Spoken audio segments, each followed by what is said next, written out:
बहुत समय पहले की बात है। एक गांव में एक ज्ञानी पंडित रहते थे। वह गांव के सभी लोगों को ज्ञान की बातें बताते और उनकी समस्याओं का समाधान भी करते थे। गांव के लोग उन्हें बहुत मानते थे। गांव के लोग बहुत अधिक अमीर नहीं थे। पंडित जी के द्वारा उनकी समस्याओं का समाधान हो जाता था। पंडित जी काफ़ी बूढ़े हो चुके थे। अब वह अपना सारा समय एकांतवास में मौन साधना में व्यतीत करना चाहते थे। एकांतवास के लिए उन्होंने गांव से बाहर अपनी एक छोटी कुटिया बना ली और वहीं अपना मौन साधना में बैठ गए। गांव के लोगों को जब ये बात पता चली तब वो अपनी समस्याएं लेकर गांव के बाहर ही पंडित जी की कुटिया के बाहर इकट्ठे हो गए। पंडित जी अपनी मौन साधना में लीन थे। ये देखकर गांव के लोग कुटिया के बाहर ही बैठ गए। 4 दिन बीत गए परंतु पंडित जी कुटिया से बाहर नहीं आए। कुटिया के बाहर अब बहुत भीड़ लग चुकी थी। लोगों के बैठने के लिए अब जगह भी नहीं बची थी। जब पंडित जी को ये बात पता चली तब वह अपनी साधना से उठकर कुटिया से बाहर आए। गांव के लोग पंडित जी को देखकर बहुत खुश हुए। पंडित जी ने कहा, मैं अब अपना सारा जीवन एकांतवास में प्रभु की साधना में व्यतीत करना चाहता हूँ। मैं आज आपके सभी प्रश्नों का उत्तर आपको दूंगा, परंतु इसके लिए आपको भी मुझे वचन देना होगा कि अब कभी आप यहाँ नहीं आएंगे।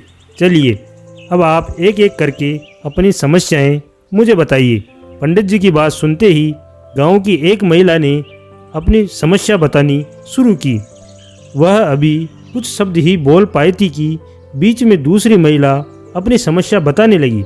सभी लोगों को ये पता था कि आज के बाद पंडित जी किसी से नहीं मिलेंगे, इसलिए सभी लोग जल्दी जल्दी अपनी समस्या बताना चाहते थे। कुछ समय पश्चात वहाँ का दृश्य मछली बाजार सा हो गया। ये सब देखकर पंडित जी ने सबको शांत किया और कहा, इस प्रकार से मैं किसी की कोई समस्या सुन नहीं पाऊंगा और नहीं उसका कोई समाधान बता पाऊंगा। आप सब अपनी अपनी समस्या एक पर्चे पर लिखकर मुझे दीजिए। पंडित जी की बात सुनकर लोगों ने अपनी समस्या एक पर्चे पर लिखकर पंडित जी को दे दी। पंडित जी ने सभी की पर्ची लेकर एक टोकरी में मिला दिया और कहा, अब प्रत्येक व्यक्ति इस टोकरी में से एक पर्ची उठाएगा और उसको पढ़ेगा। उसके पश्चात वह निर्णय लेगा कि क्या वह अपनी समस्या को दूसरे व्यक्ति की इस पर्ची में लिखी समस्या से बदलना चाहता है। प्रत्येक व्यक्ति ने टोकरी से पर्ची उठाई, उसे पढ़ा, परंतु किसी ने कुछ नहीं बोला। जब सभी लोगों ने पर्ची उठा ली और पढ़ ली तब पंडित जी ने सबसे पूछा कि क्या कोई ऐसा व्यक्ति है जो अपनी समस्या को पर्ची पर लिखी समस्या से बदलना चाहता है। कोई भी अपनी समस्या को पर्ची पर लिखी समस्या से बदलना नहीं चाहता था। सभी का यही मानना था कि उनकी समस्या चाहे कितनी भी बड़ी क्यों न हो, परंतु पर्ची पर लिखी समस्या जितनी बड़ी गंभीर नहीं थी। कुछ समय पश्चात सभी अपनी अपनी पर्ची हाथ में लेकर गांव को लौट गए। अब सभी खुश थे क्योंकि वह जान चुके थे कि उनकी समस्या इतनी बड़ी नहीं थी जितना वो सोचते थे।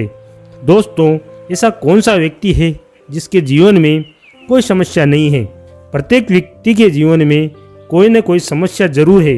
किसी के पास नौकरी नहीं है तो किसी के पास रहने के लिए घर नहीं है, किसी के पास खाने के लिए खाना नहीं है तो किसी के पास पहनने के लिए कपड़े नहीं है। हमें इस बात को स्वीकार करना चाहिए कि अगर जीवन है तो छोटी बड़ी समस्या हमेशा आती ही रहेगी। ऐसे समय में हमें उन समस्याओं को देखकर दुखी नहीं होना चाहिए। हमें उन समस्याओं का समाधान करना चाहिए। यही इस कहानी की शिक्षा है। तो दोस्तों, ये थी आज की कहानी आपको कैसी लगी हमें कमेंट बॉक्स में कमेंट करके बताएं। अगर आपको हमारी ये कहानी अच्छी लगी तो कहानी को लाइक करें, शेयर करें और नई नई कहानियाँ सुनने के लिए हमारे चैनल कथा जोन को सब्सक्राइब करें, जिससे कि आप लोग हमसे जुड़े रहें। धन्यवाद।